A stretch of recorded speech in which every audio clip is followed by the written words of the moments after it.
So I have absolutely no idea what has just happened with Iran, Israel, the U.S., Qatar, and so many other states. It's a little baffling to say the least. I mean, what you had was this, regular expected initiation, right? So the Israelis come in.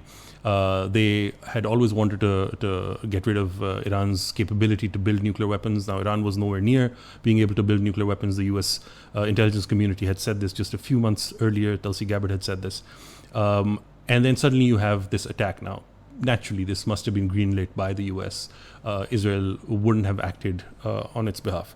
Secondly, it went in knowing that the U.S. had to get involved because the Fordo facility, which is south of Tehran, 40 kilometers northeast of Qom.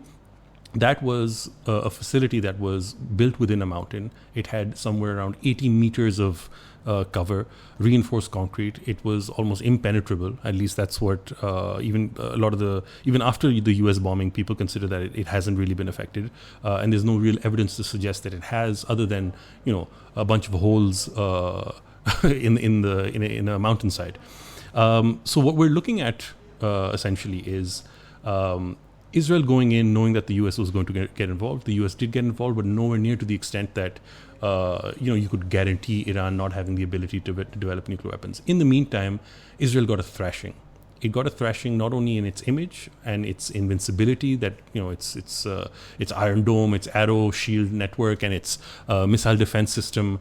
It had to have multiple allies, including the UK, the US, Jordan, a number of other countries, defend its airspace and defend it from missiles that were coming from Iran. And yet you had those striking images all over social media where essentially there's mass chaos all throughout Israel. Buildings are being bombarded. Yes, the Iranians didn't have the most precise missiles, but they were able to strike terror. They were able to strike targets within Israel, and that makes a difference, right? At the same time, Israel used much of its assets within Iran, right? The drones that were launched from within Iranian territory.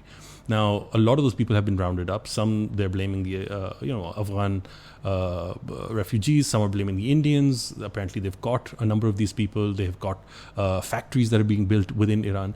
But the fact of the matter is that Mossad had a very large network. It was able to conduct not only these drone attacks, but also a number of car bombings, assassinations of top scientists, and of course the military leadership. But what does this mean? Has it burnt most of its assets there for a vague or unclear outcome? If that's the case, then that's pretty sad. I think an overall loss, a net loss for Israel in that regard.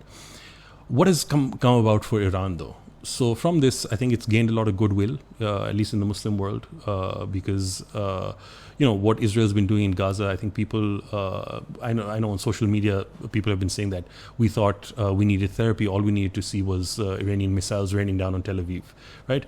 Now that could be a little bit of Schadenfreude, but I think it's interesting to note where public opinion went during this.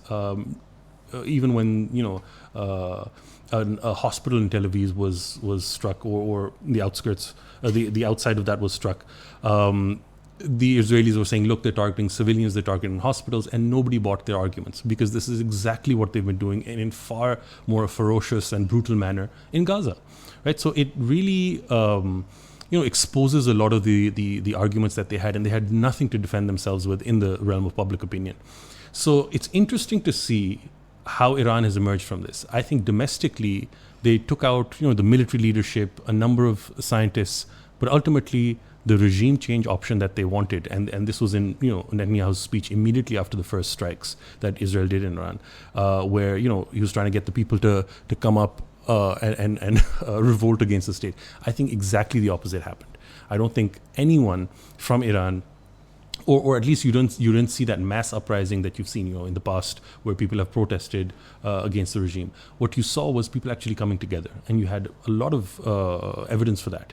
And so I think that backfired, especially the joke who they try to prop up, Reza Shah, the former scion of the king of Iran. It's it was a bit of a farce. I think it was badly orchestrated, and ultimately they came up with a stalemate. It was gridlock. No real results have been achieved. Trump has had to soften his stance tremendously on Iran, and I think ultimately the bargaining position of the United States and Israel has actually gone down. So whatever treaty, whatever agreement, and now Iran is directly in negotiations with the U.S. I think whatever's going to happen now is actually going to be more in Iran's favor than it would have been, say, had these attacks not taken place, or that the threat of these attacks had remained in place. Now, they've used their Trump card, no pun intended, and so I think we're going to have a new Middle East with somewhat of a diminished position for Israel, and that's always a good thing. Thank you. The revolution will be live.